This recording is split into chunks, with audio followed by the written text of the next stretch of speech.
नमस्कार, एक बार फिर से आपका स्वागत है। ईरान और इजराइल के बीच भीषण जंग जारी और कई देश ईरान का खुलकर समर्थन कर रहे हैं, तो कुछ देश इजराइल के साथ भी खुलकर खड़े हैं।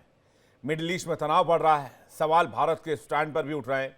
ईरान इजराइल की जंग को लेकर देश में सियासी घमासान छिड़ने लगा है। विपक्ष के नेता मोदी सरकार की विदेश नीति पर सवाल खड़े कर रहे हैं। हाल में संयुक्त राष्ट्र के प्रस्ताव पर मोदी सरकार के गैर हाजिर होने पर विपक्ष को एक नया मुद्दा मिल गया। भारत के गैर हाजिर होने पर विपक्ष को मुद्दा मिल गया और विपक्षी नेता गाजा में नागरिकों की सुरक्षा और मानवीय दायित्वों को बनाए रखने की बात कर रहे हैं। कांग्रेस सांसद प्रियंका गांधी ने पोस्ट कर मोदी सरकार की विदेश नीति को निराशाजनक बताया, तो वहीं कांग्रेस अध्यक्ष मल्लिकार्जुन खड़गे, टीएमसी सांसद अभिषेक बनर्जी और शरद पवार जैसे बड़े नेताओं ने भी भारत की विदेश नीति पर सवाल खड़े किए। टीएमसी सांसद अभिषेक बनर्जी ने तो बीजेपी को घेरने के लिए ऑपरेशन सिंदूर का बहाना भी लिया। देश में चुनावी मौसम की शुरुआत होने वाली है, ऐसे में ईरान और गाजा पर बीजेपी का स्टैंड न लेना, साथ ही साथ भारत के गुट निरपेक्ष वाली नीति को फॉलो करना, क्या विपक्ष के लिए मुस्लिम वोट बैंक का मुद्दा बन गया है? विपक्ष बात भले ही गाजा और ईरान की कर रहा हो, लेकिन सियासी सरगर्मियां देश में बढ़ रही हैं। सदन शुरू होने से पहले विपक्ष मोदी सरकार को घेरने की कोशिश में है। पहलगाम आतंकी हमले से लेकर इसराइल और ईरान जंग के मुद्दे पर कांग्रेस पहले से ही सरकार पर सवाल उठा रही है। बिहार में आगामी विधानसभा चुनाव पर भी सबकी नजरें टिकी हुई हैं, जिसमें मुस्लिम वोट बैंक की भूमिका भी काफी अहम होनी है। कांग्रेस और विपक्ष के सवालों से क्या यह समझा जाए कि मुस्लिम वोट बैंक को निशाना बनाने के लिए या फिर अपीजमेंट करने के लिए विपक्ष ईरान और गाजा का मुद्दा भुनाना चाहता है? सवाल यह भी है कि क्या वोट बैंक के लिए ईरान और गाजा के नाम पर सियासत की जा रही है? बातचीत करने के लिए मेहमानों का एक बड़ा पैनल इस वक्त हमारे साथ मौजूद है। सूर्य मैथिल, नेता बीजेपी; यश श्रीवास्तव, प्रवक्ता कांग्रेस; एसके दत्ता, राजनीतिक विश्लेषक; संदीप मिश्रा, राजनीतिक विश्लेषक; राहुल लाल, राजनीतिक विश्लेषक हमारे साथ जुड़ रहे हैं। आप सभी पैनलिस्ट का बहुत बहुत स्वागत है। मैं सबसे पहले राहुल लाल जी आपसे शुरुआत कर रहे हैं। भारत की विदेश नीति एक गुट निरपेक्ष नीति है, हम किसी गुट में बंद कर नहीं रहते, ये बात आपको पता है। स्वतंत्र विदेश नीति का पालन हमने अब तक आजादी के बाद से करने की कोशिश की है, लेकिन ऐसे हालात में जब देश एक स्वतंत्र विदेश नीति की राह पर चल रहा है और ईरान और गाजा को लेकर भारत का स्टैंड बहुत क्लियर है। हमने हमेशा शांति की बात की, अभी भी हाल में नेतन्याहू से पीएम मोदी की बातचीत हुई, उन्होंने फिर से दोहराया कि शांति से मसले का हल निकाला जाना चाहिए। लेकिन फिर से बात यह बार बार कैसे उठ जाती है कि भाई भारत की जो विदेश नीति है, कूटनीति है, वो ईरान के फेवर में नहीं है या गाजा के फेवर में नहीं है। भारत अनुपस्थित यूएन से क्यों रहता है? देखिए विवेक जी, सवाल ये नहीं है कि भारत की विदेश नीति गुट निरपेक्षता का पालन कर रही है कि नहीं कर रही है। सवाल यह है कि भारतीय विदेश नीति अपने राष्ट्रीय हितों को पूरा कर पा रहा है कि नहीं कर पा रहा है। हमारे जो नेशनल इंटरेस्ट है वो पूरे हो रहे हैं या नहीं हो रहे हैं। नंबर वन, देखिए इस समय अब दो, जो पहला मामला अगर हम लोग लें गाजा के संदर्भ में, अब भारत तो पाकिस्तान के साथ तो युद्ध विराम करता है, सीज फायर करता है, और उसका बड़ा जोश खरोश के साथ जो है कि अभी तक हम लोग समझ नहीं पाए कि ट्रंप की उसमें भूमिका थी या नहीं थी। लेकिन अगर गाजा में इजराइल भूख को हथियार बना के अगर वहां पे कुछ कार्रवाई करता है, और वैसे स्थिति में संयुक्त राष्ट्र संघ में अगर महासभा में वहां पे अगर सीज फायर की स्थिति होती है, उसमें हम लोग दूरी बना लेते हैं। कौन देश था दूरी बनाने वाले में?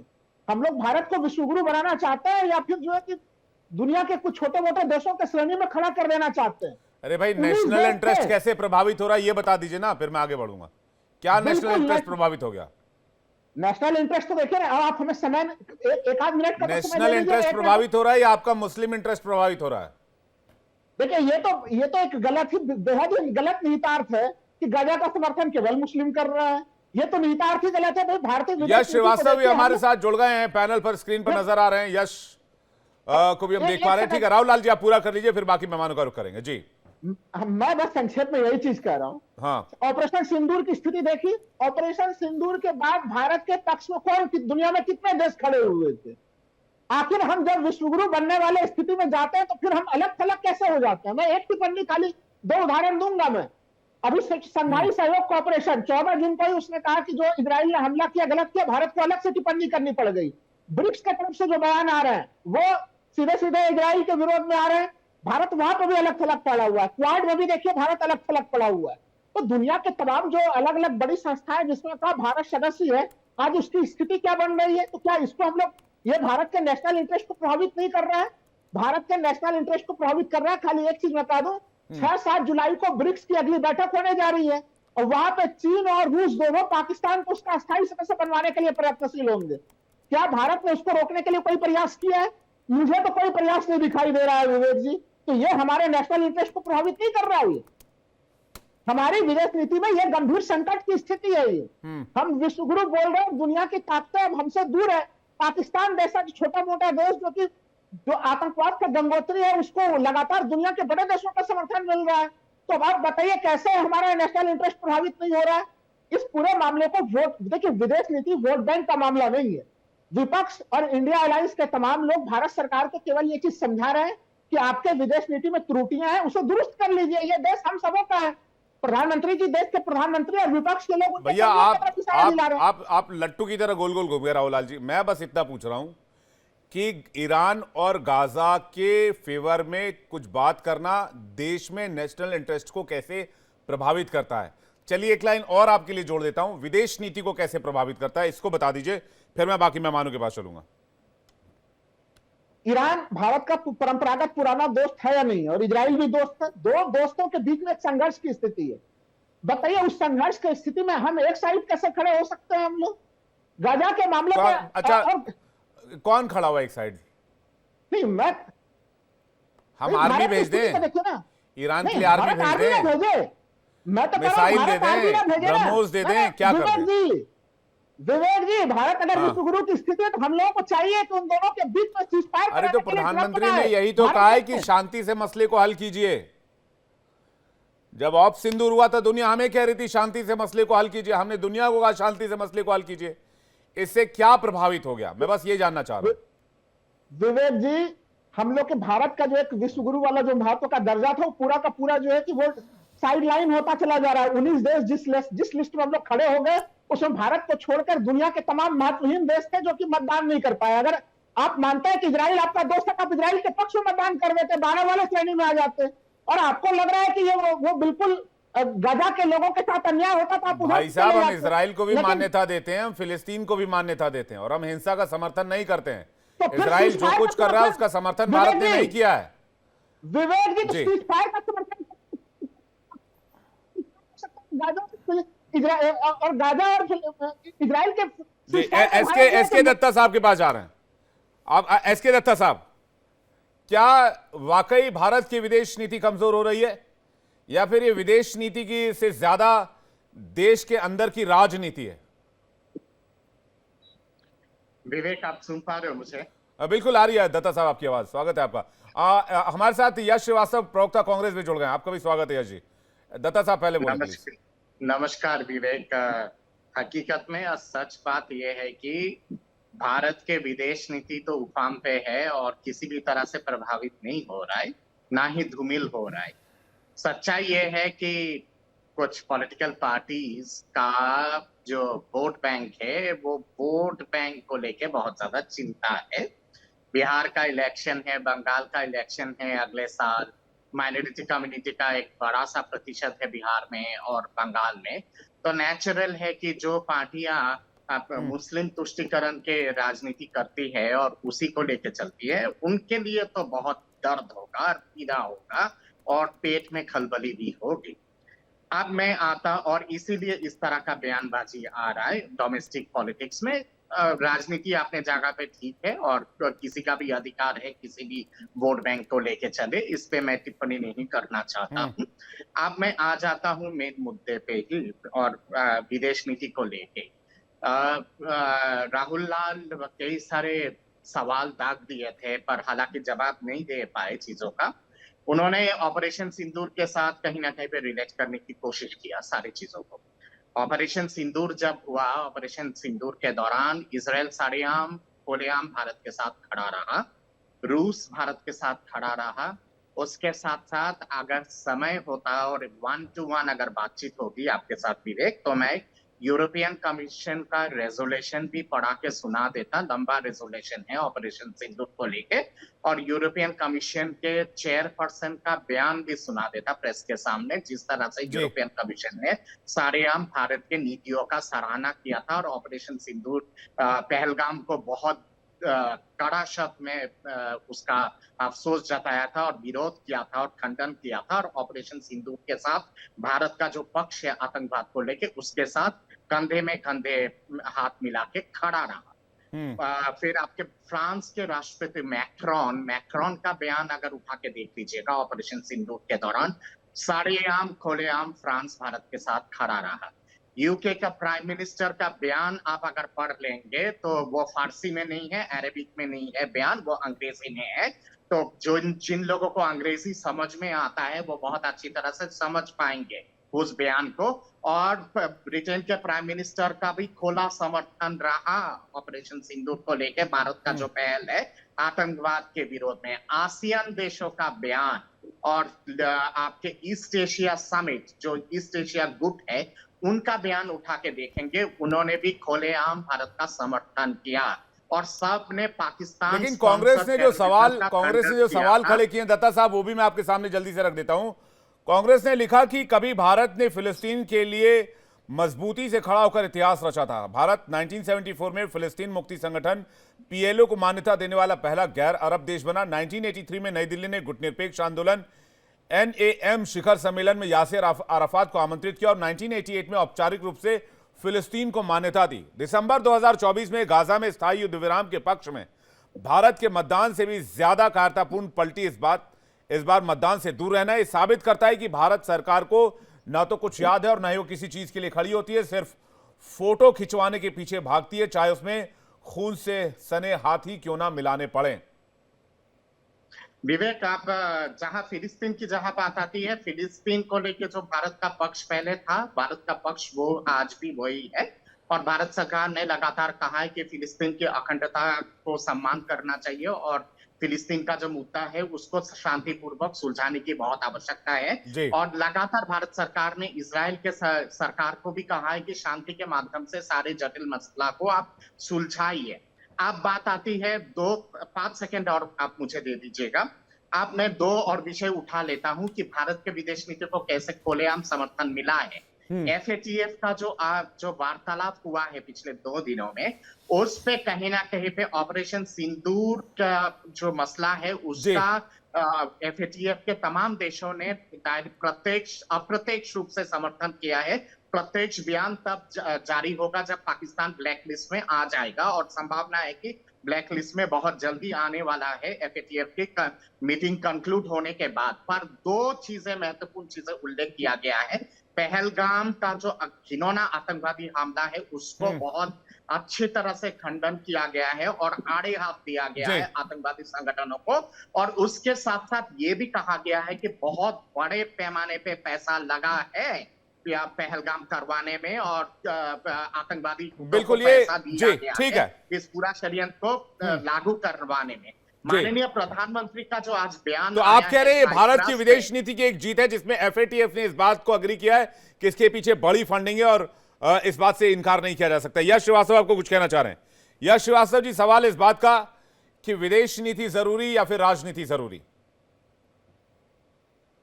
देखिए विवेक जी, मुझे पूरी उम्मीद है कि अगर मैं हिंदी के मुहावरे बीच में बोल दूंगा तो आप या तो कंसल्ट करेंगे या गुस्सा नहीं करेंगे।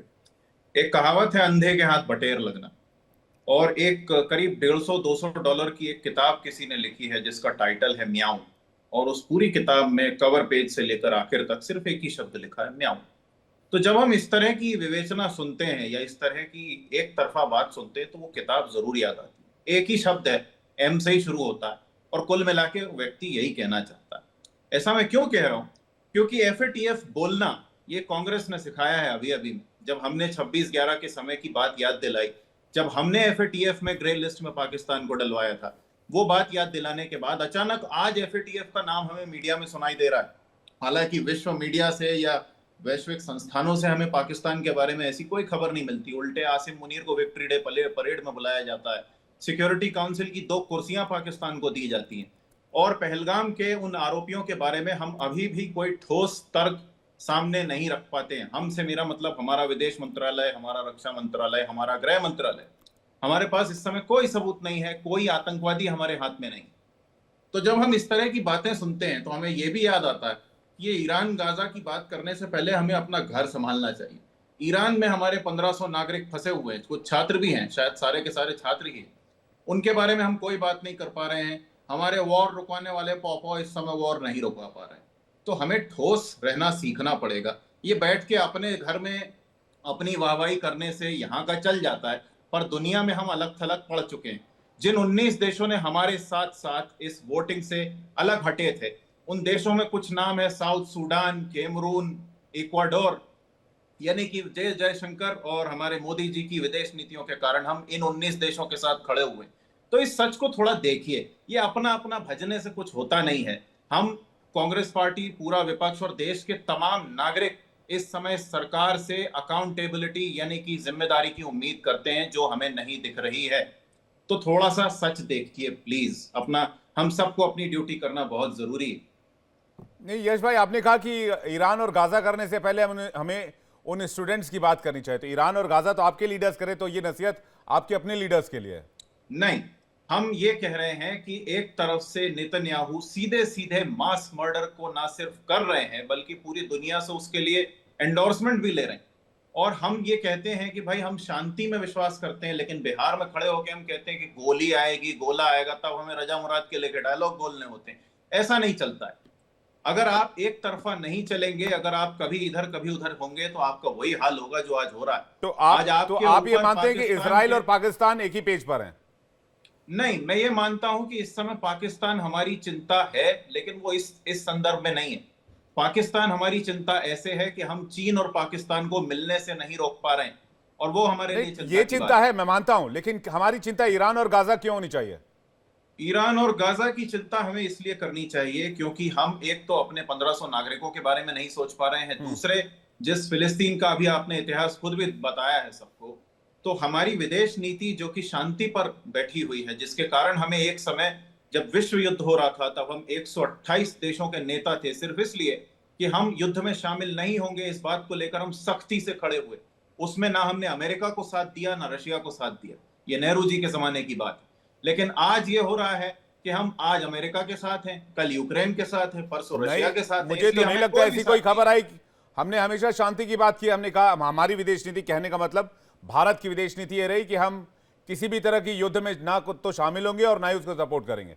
हम हमेशा शांति की बात करेंगे। और जहां तक ऑप सिंदूर की बात रही और पहलगाम अटैक की बात रही, तो भारत का साथ देने के लिए सो कॉल्ड मुल्क, जितने मुल्कों का आप नाम ले रहे हैं, इनमें से कोई आगे नहीं आया था और ये नहीं कह रहा था कि भाई हम भारत को सपोर्ट करते हैं, भारत की कार्रवाई को सपोर्ट करते हैं। यही तो बुरी बात है कि हमारा साथ किसी ने भी नहीं दिया। हमारे विदेश मंत्री को तालिबान जाना पड़ा। शर्म की बात है, एक आतंकवादी संगठन जो कब्जा करके सरकार बना हुआ है, उससे हम समर्थन मांगने जाते हैं। मैं जल्दी से संदीप मिश्रा जी से एक रिएक्शन ले लो। संदीप मिश्रा जी, उसके बाद इसके दत्ता सर आपके पास। संदीप मिश्रा जी, देखिए विवेक जी, जब बात राष्ट्र की आती है या अंतर्राष्ट्रीय संबंधों की आती है, तो कहा जाता है ना कि हम पक्ष में हैं, विपक्ष में हैं, या कहते हैं निष्पक्ष हैं। जब आप कहते हैं निष्पक्ष हैं, तो मतलब आपको माना जाता है कि आप मौका परस्त हैं। जिधर आपको दिखेगा बेनिफिट, उधर आप लुढ़क जाएंगे। और यही चीज होती रही है नैम में, जो गुटनिरपेक्ष आंदोलन था। मैं तो सीधे कहूंगा, जब आपको राष्ट्रीय हितों की बात आएगी तो आपको एक पक्ष लेना ही पड़ेगा। और वही बात थी कि नरसिम्हा राव जी ने 4 दशकों से जो इजराइल भारत के साथ संबंध स्थापित करने के लिए तड़प रहा था, 1971 के युद्ध में जिस इजराइल ने भारत का साथ दिया था, और उसी इजराइल के पीठ में छुरा घोंपा गया था 74 में फलस्तीन के साथ खड़े होकर के इंदिरा जी ने, जो है। तो इन सब चीजों की जब बात होगी तो यह भी बात होगी कि इजराइल हमेशा से भारत के साथ एक अच्छा संबंध बनाने के लिए खड़ा रहा, लेकिन जब इजराइल ने इस तरह से कुछ किया तो भारत ने उसको जो है नकार दिया। नरसिम्हा राव जी ने संबंध स्थापित किया, उसका नतीजा रहा कि जब कारगिल युद्ध हुआ तो इजराइल हमारे साथ फिर खड़ा रहा। और आप क्या कहेंगे, पूरी तरह से हमारा सहयोग किया। और भारत जो है अब पक्ष और निपक्ष नहीं, जो हमारे साथ खड़ा होता हम उसके साथ खड़े होते, भले ना ढोल पीटे। इसका सबसे बड़ा उदाहरण है रसिया के साथ। हमने माना कि कहीं ढोल नहीं पीटी, हम रसिया के साथ खड़े हैं, लेकिन जब उसको जरूरत रही, पूरे 1.5-2 साल से, जब से यूक्रेन वार चल रहा है, तब से हम रसिया के साथ खड़े हैं। और इजराइल के साथ खड़े होने में मैं कह दूं, चाचा जी और पिताजी, ये जो देश के लोग थे 1950 में, चाचा जी और पिताजी, दोनों लोगों को एक धर्म विशेष से बहुत ज्यादा डर लगता था। उसी धर्म विशेष का डर आज भी कांग्रेस को लगता है, और शायद वही डर है जिसके चलते कांग्रेस जो है भारत के इस मूव का विरोध कर रही है, जिसमें प्रधानमंत्री जी ने इजराइल को कहिए एक तरह से सपोर्ट किया है। यश, आपको कुछ कहना चाह रहे हैं? यश श्रीवास्तव। ये 128 देशों के नेता बनने वाले विचारधारा को ये दोगलापन कहना चाहते हैं, तो देखिए सबका अपना अपना दोगलापन होता है। हमारे दोगलेपन से 128 देश हमारे साथ आए, हमारे संबंध सबसे अच्छे थे, हमने 26/11 के समय पाकिस्तान को FATF की ग्रे लिस्ट में डलवाया था। आपके दोगलेपन से आज आप तालिबान से समर्थन मांगने जाते हैं, ये आपकी बात का माइक ड्रॉप है संदीप मिश्रा जी। और रहा सवाल इतिहास का, इजराइल से हमारे संबंधों का या फिर कांग्रेस का, तो मैंने कभी नहीं देखा कि RSS, VHP, BJP, ये वो मोर्चा कोई भी उस समय में खड़ा हुआ हो कि नहीं हमारा स्टैंड ये है, हम ये कहना चाहते हैं, हम ये करना चाहते हैं। तब किसी ने कुछ नहीं किया। इतिहास इकट्ठा करके बैठे हुए हैं ताकि किसी दिन आके टीवी पे बोलेंगे कि भैया वो फलानी जगह ये नहीं था, ये था। सब इनके पास तोड़ मरोड़ के रखा हुआ है। तो भैया या तो उस समय में कुछ करके दिखाइए या चुप रहिए। जल्दी आज भी आप संदीप मिश्रा कुछ कहना चाह रहे हैं, उसके बाद में एसके दत्ता साहब, राहुल लाल जी सेंटेंस पूरे करने दीजिए जल्दी। हाँ, पूरा कर लीजिए। आज भी मणिपुर के संदर्भ में कोई कुछ नहीं कर पा रहा है। आज भी इन अपराधों के संबंध में, इन दुर्घटनाओं के संबंध में कोई कुछ नहीं कर पा रहा है। 15-20 साल बाद इसमें ये कांग्रेस के नाम पे जरूर रोएंगे। लेकर रखिए सब लोग। संदीप मिश्रा जी जल्दी से, उसके बाद राहुल लाल जी। संदीप मिश्रा जी और सूर्या मैथिल हमारे साथ अभी हमें ज्वाइन कर रहे हैं, प्रवक्ता बीजेपी इस वक्त। स्वागत है आपका भी। संदीप मिश्रा जी प्लीज। विषय पे रहिए। विषय हो रही है भारत संबंधों की, मणिपुर की बात नहीं हो रही। जिस दिन मणिपुर पे चर्चा होगी बैठ के कर लीजिएगा मणिपुर पे चर्चा। ठीक है, राहुल लाल कुछ कहना चाह रहे हैं। राहुल लाल।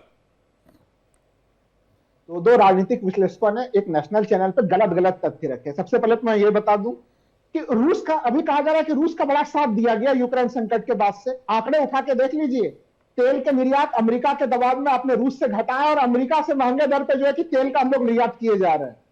ये स्थितियां बनी हुई है इस देश में। तो एक तो पहला फैक्ट तो हमने ये रख दिया।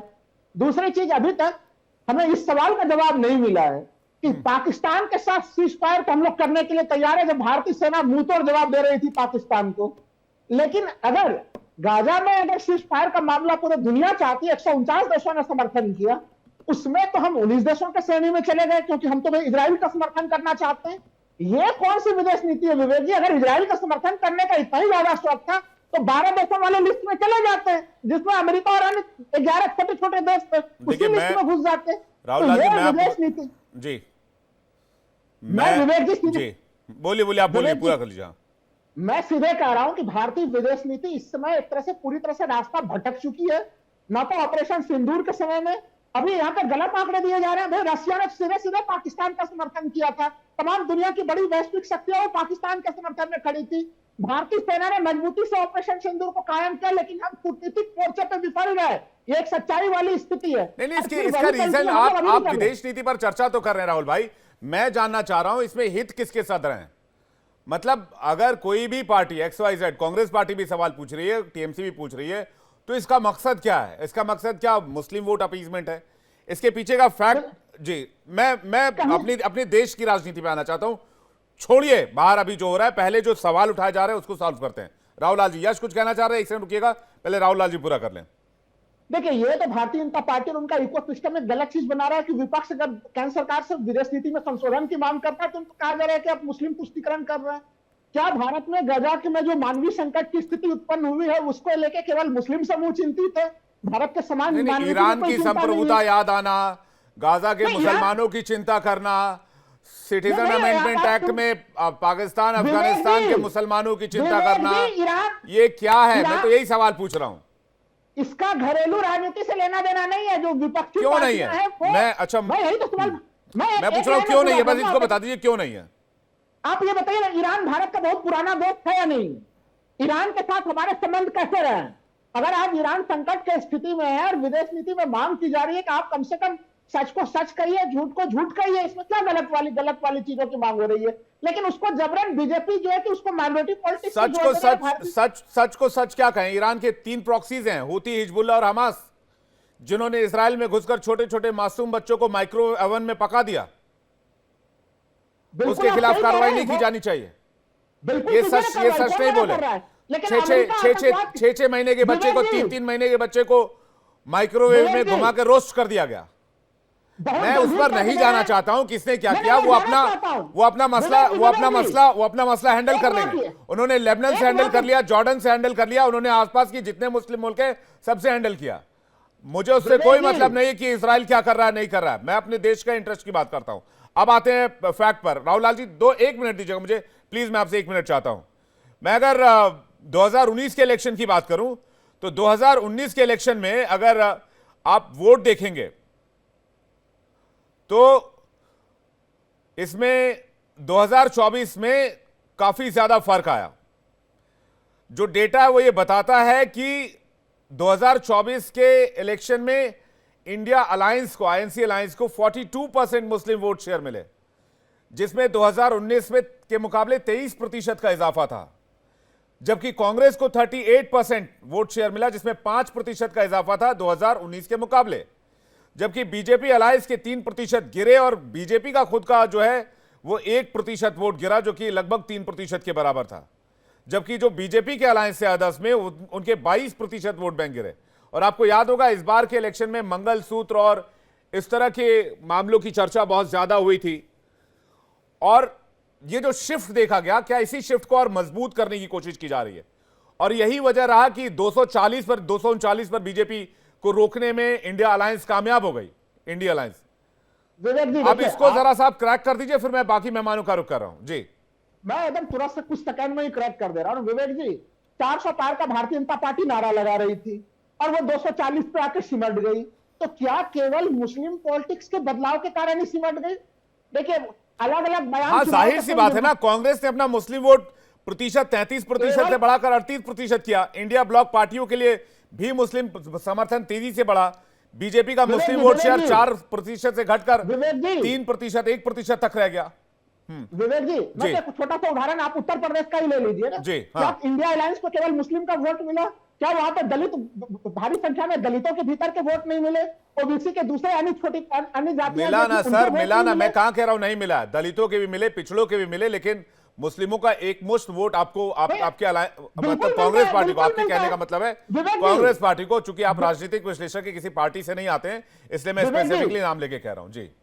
विवेक जी, बिल्कुल, अगर ये इंडिया अलायंस को मिला तो भारतीय जनता पार्टी के लिए टेंशन की बात है ना। और उसमें तो कोई ऐसी विदेश नीति पर सवाल खड़े करके वो वोट नहीं मिले। ठीक बात है, तो ठीक बात अभी है। भी- यश श्रीवास्तव कुछ कहना चाह रहे हैं। यश श्रीवास्तव, मैं ये थोड़ा सा आश्चर्य में हूं कि अभी भी कवर फोटो जो प्रोग्राम की चल रही है वो विदेश नीति की है, लेकिन बात बिहार चुनाव की और इंडिया अलायंस और 24 के लोकसभा कवर चुनाव फोटो, पर आ रही है। यश श्रीवास्तव जी, कवर फोटो में लिखा हुआ है विदेश नीति पर सवाल, छिड़ा हाँ। सियासी घमासान।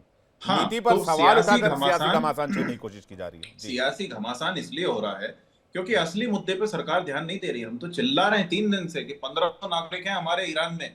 ईरान इजराइल की लड़ाई ठीक है, वॉर रुकवाइए ना, भक्तों के पौपौ कहिए, आप भी कहिए पौपौ से कि रुकवा दीजिए। और जैसे वो आपने रशिया आप यूक्रेन की पॉपो रुकवाई कह रहे थी। हो, आप क्यों? हमारे तो नहीं, हमारे तो प्रधानमंत्री हैं। नहीं, हम अब पौपो कौन है ये मैंने नहीं कहा, प्रधानमंत्री आपने कहा है, ये आपकी जिम्मेदारी है विवेक। नहीं, मैं तो हमारी ये कह जिम्मेदारी रहा हूं पूरी कि है, कोई जिसके दिक्कत नहीं लिए है।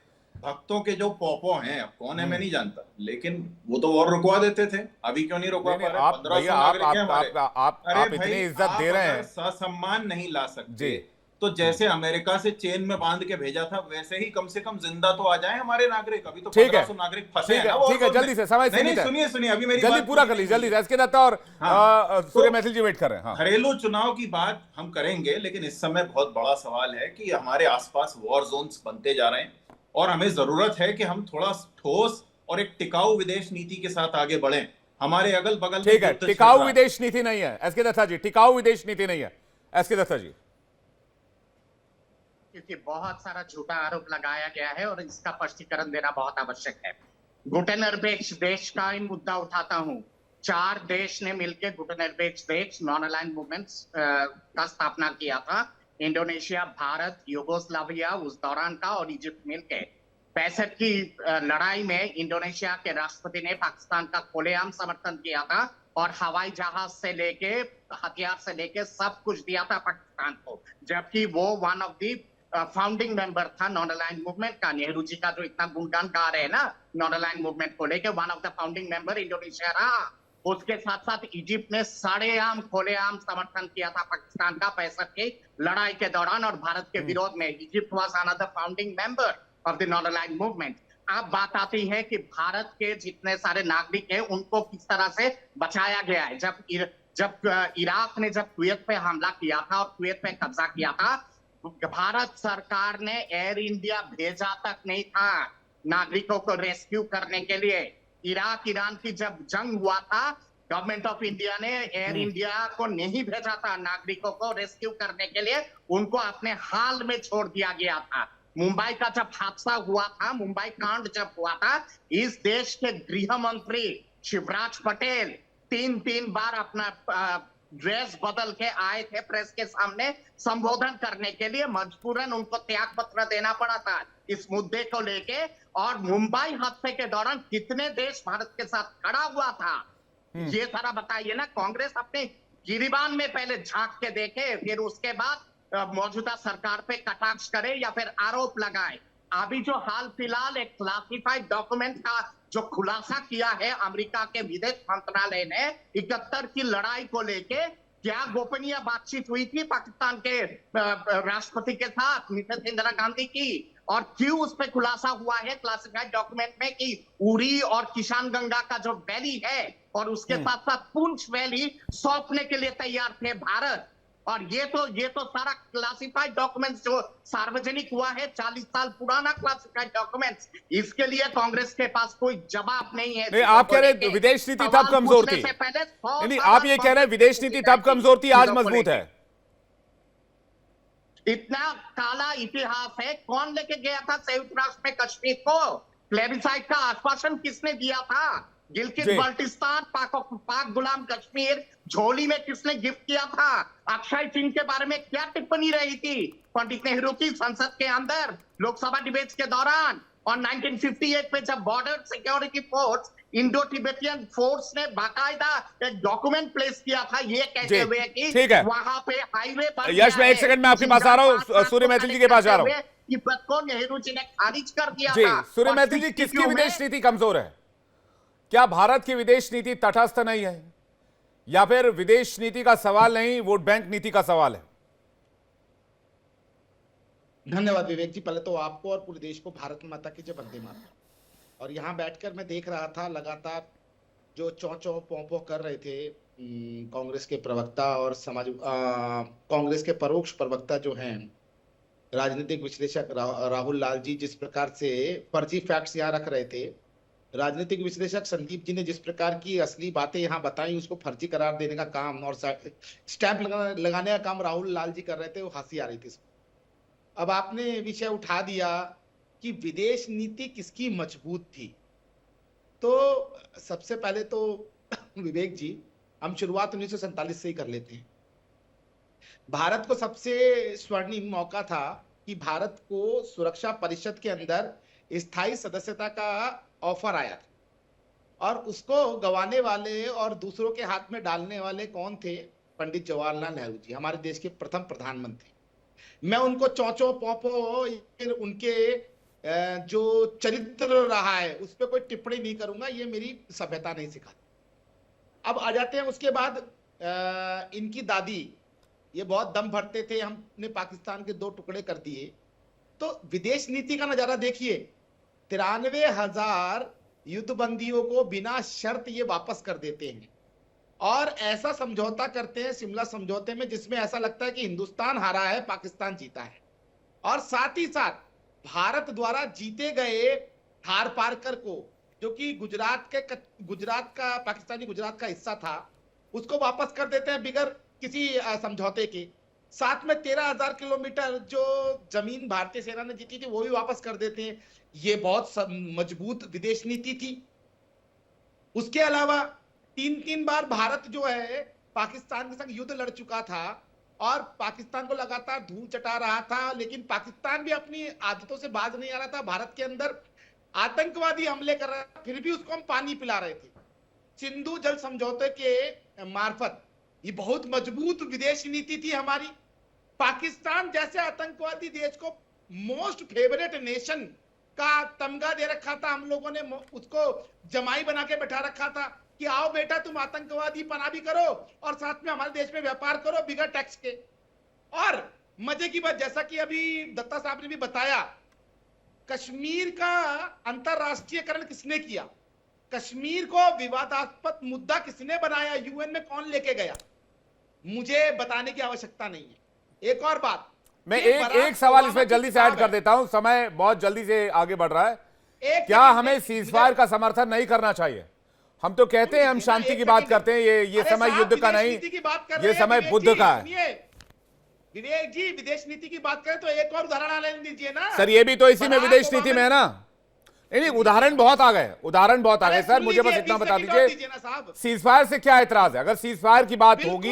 मैं आपसे क्या कह रहा हूं, 20 हाँ। सेकंड दे दीजिए मुझे। हाँ बराक ओबामा ने अपनी किताब द प्रॉमिस लैंड में लिखा है कि जब मैंने मनमोहन सिंह से पूछा कि आपने हमला क्यों नहीं किया, तो उन्होंने कहा कि मैं अपने देश के अंदर जो मुस्लिम संप्रदाय है उसको नाराज नहीं करना चाहता था। ये इनकी विदेश नीति है।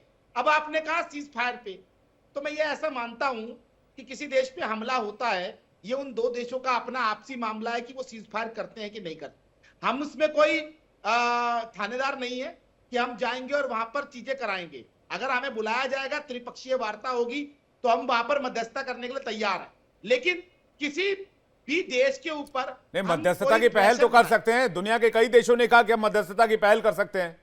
अच्छा, मैं हमने आपसे एक बात हमने पूछ रहा हमने हूं। यूक्रेन और रूस के बीच में भी मध्यस्थता की पहल की। अरे भाई, कि हम मध्यस्थ होने खुद के लिए उसके तैयार हैं। आतंकवादी, हम खुद उस इस्लामिक आतंकवाद का शिकार हैं। हमारे देश में घुसकर हमारे लोगों का गला काटा गया, कलमा पढ़वा कर, और हमने हमला किया।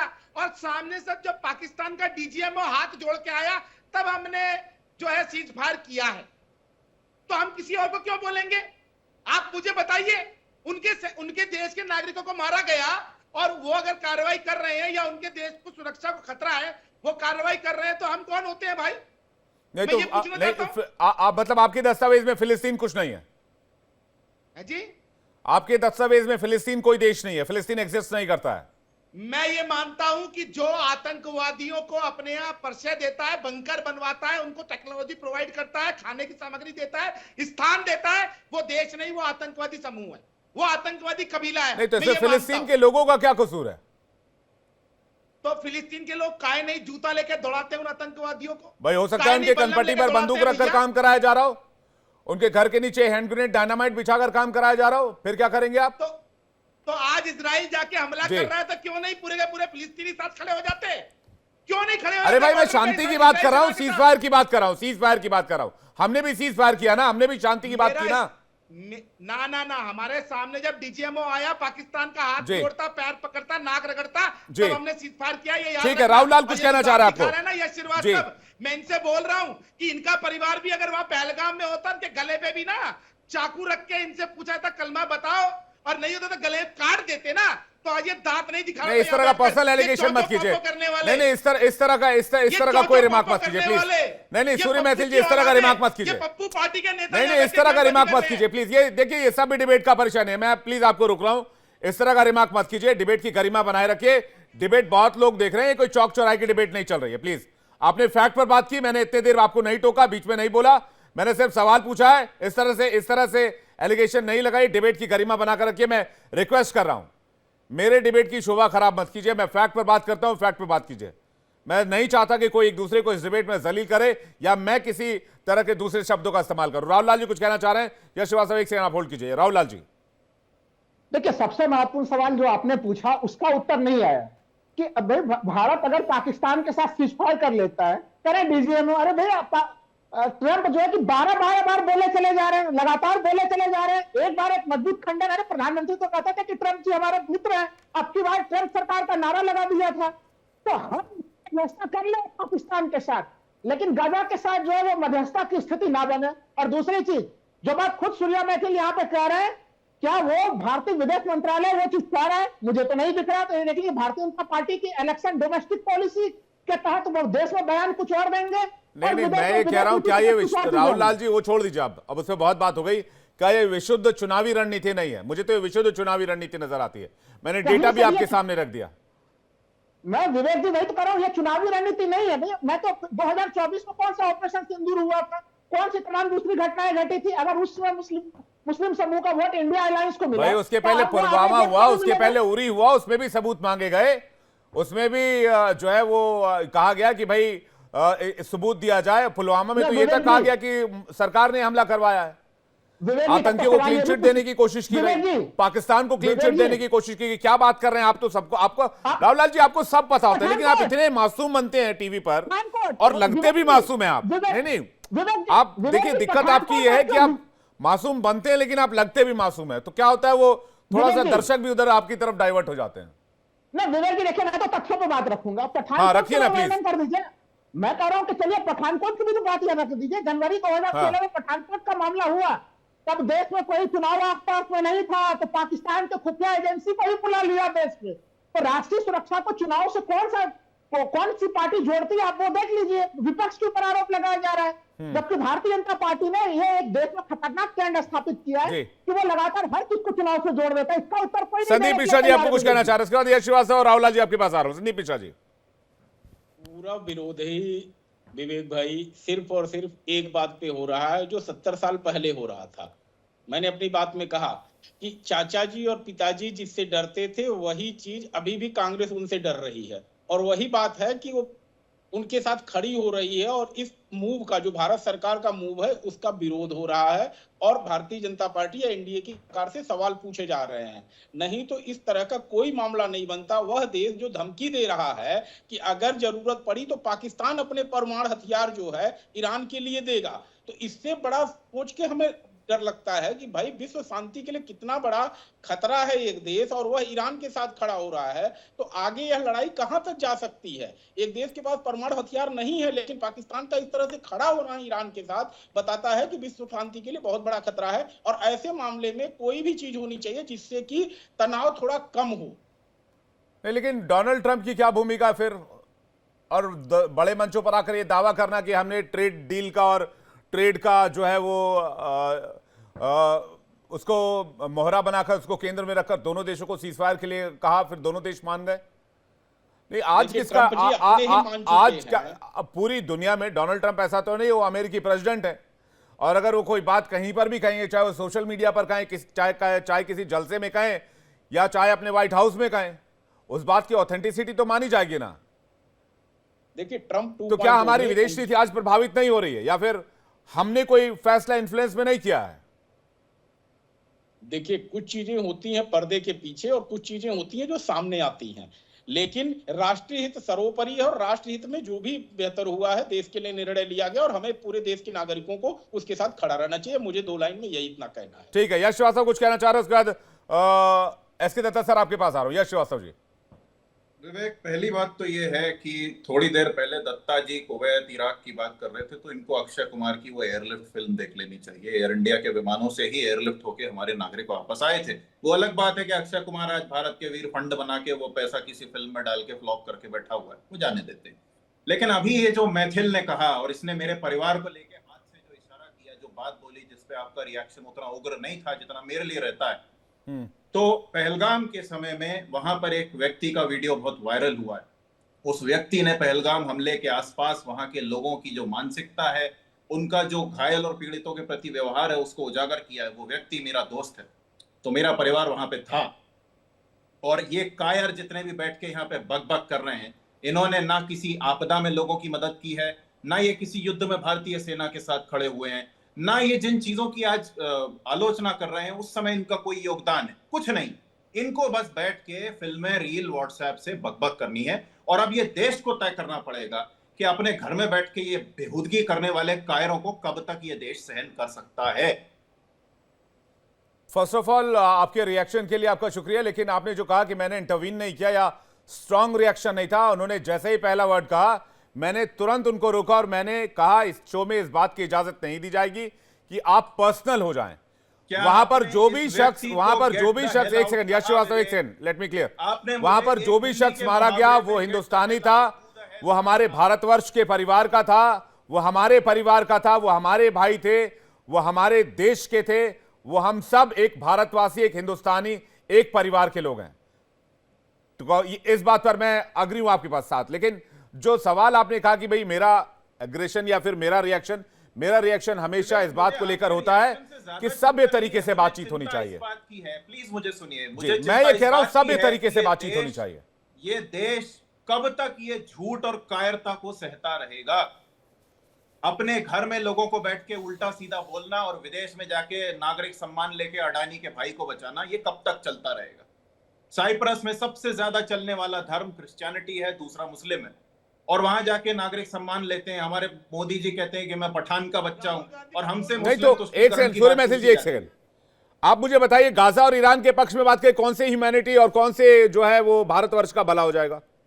मेरे को बस इतना ही समझा दीजिए, फिर मैं एसके दत्ता जी काफी देर से वेट कर रहा हूं, सूर्य मैथिल जी आपके पास आ रहा हूं। मैं आभारी हूं कि ये सवाल आपने उठाया इस पैनल में। सबसे पहली बात, भारत जिस समय बांग्लादेश को अलग करने की स्थिति में था, उस समय सिर्फ इसलिए नहीं था कि हम संपन्न थे, वो इसलिए भी था कि हमने कभी भी किसी के भी दमन का साथ नहीं दिया।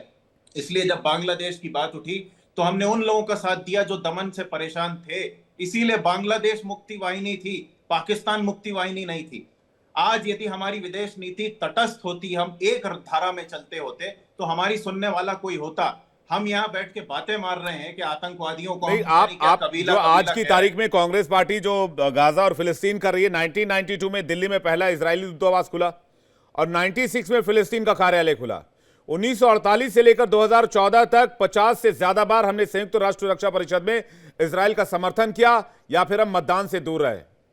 विवेक जी, हमने कभी भी गाजा में इतना, किसी भी एक देश में इतना, जब नहीं वो मर्डर हो रहा है तब हमने वोटिंग से अलग नहीं हटे। नहीं, वो डिबेट हो सकता है, लेकिन आपने भी इजराइल को प्रायोरिटी दी, मैं ये कह रहा हूं। आप लोगों ने ऐसा नहीं इजराइल को प्रायोरिटी नहीं दी। नहीं विवेक, और आज जो है, आज उसको क्या अपने वोट के हिसाब से आप उसको फ्लिप करने की कोशिश कर रहे हैं? नहीं विवेक जी, हमारे 2024 के न्याय पत्र में जो मैनिफेस्टो था लोकसभा का, उसमें भी हमने फिलिस्तीन का जिक्र किया है।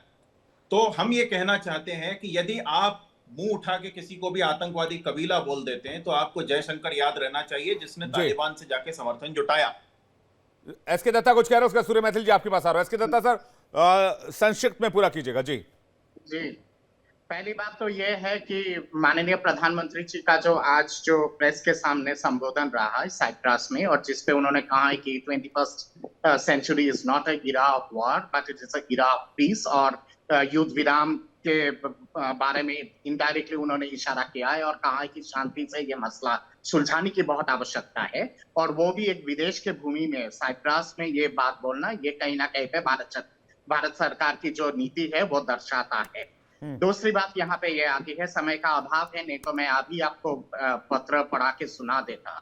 होस्नी मुबारक इजिप्ट के और आपके सुकार्नो का पत्र 1965 को लेके, 65 इंडिया पाकिस्तान वार को लेके, कि क्या रुक रहा था इंडोनेशिया और इजिप्ट का, जो कि फाउंडिंग मेंबर थे नॉर्दर्न लाइन मूवमेंट की। बॉलीवुड के किसी मूवी को लेके मैं विदेश नीति का आकलन नहीं करता हूँ। कम से कम मेरे लिए विदेश नीति बॉलीवुड के एक चैप्टर नहीं है और इतना खोखला नहीं है मेरे नजर में। विदेश नीति का अध्ययन बहुत ही गंभीरतापूर्ण करने की आवश्यकता है। अगली बार जब इस मुद्दे पे जब भी कोई डिस्कशन होगा विवेक भाई, मैं कश्मीर के मुद्दे पे माउंटबेटन के कश्मीर फाइल्स के कुछ अंश आपको पढ़ा के सुनाऊंगा जरूर, और एडिना माउंटबेटन के लेटर्स पढ़ा दूंगा, और उस पे पता चल जाएगा राहुल लाल जी, उसका सूर्य मैथिल जी क्या वजह था। ठीक है, अगली बार से बातचीत करेंगे दत्ता साहब। राहुल लाल जी देखिए, हम लोग 1943 चले जा रहे हैं, कहां चले जा रहे हैं? अरे लद्दाख में देख लीजिए चीन का क्या हस्तक्षेप बना हुआ आज के समय में, वर्तमान समय में। महत्वपूर्ण चीज है, देखिए इस समय सरकार को जो विपक्ष सुझाव दे रहा है, अभी भी सरकार जग जाए, नहीं तो फिर विश्वगुरु का डंगा भारत में ही बजेगा, आपके साथ एक समर्थक नहीं होगा। ऑपरेशन सिंदूर के समय के बाद की जो परिस्थिति है, तो मतलब ओवैसी जी ने जो पार्लियामेंट में जय फिलिस्तीन कहा था, उसको सपोर्ट करते हैं आप?